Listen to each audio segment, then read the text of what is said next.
नारद जी ने अपने पिछले जन्म का इतिहास सुनाया। नारद जी कहते हैं कि मैंने संतों का झूठा खा करके संतों की सेवा की।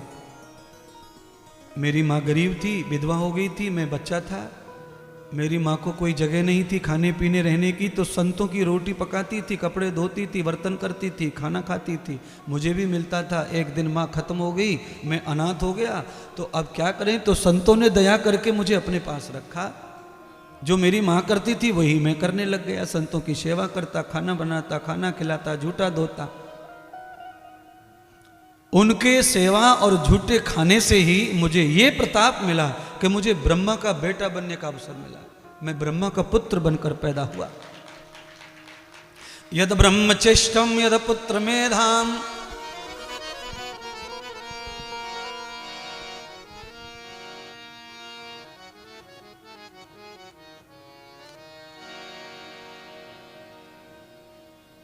संतों का झूठा खाना, संतों की सेवा करना,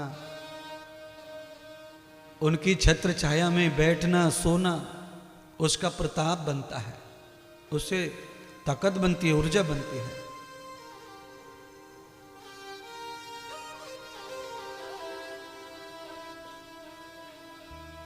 मां के पास में बच्चा रात में सोता है, अपने हाथ से उड़ता है क्या? वो सवाल ही नहीं, सारी जिम्मेदारी मां की। तकिया नहीं लगाती मां,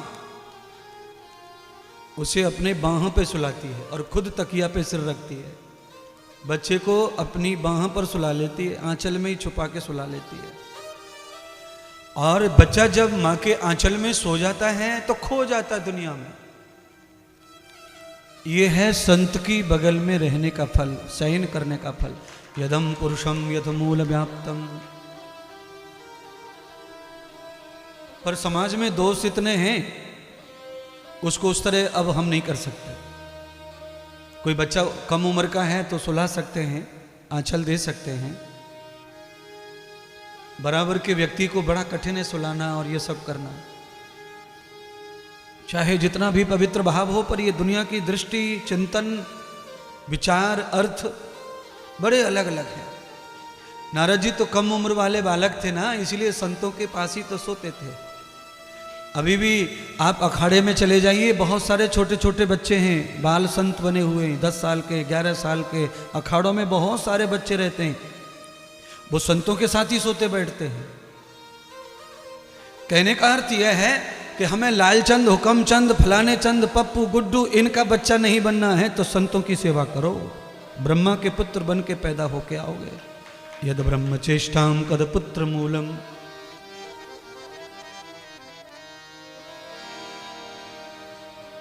उनका झूठा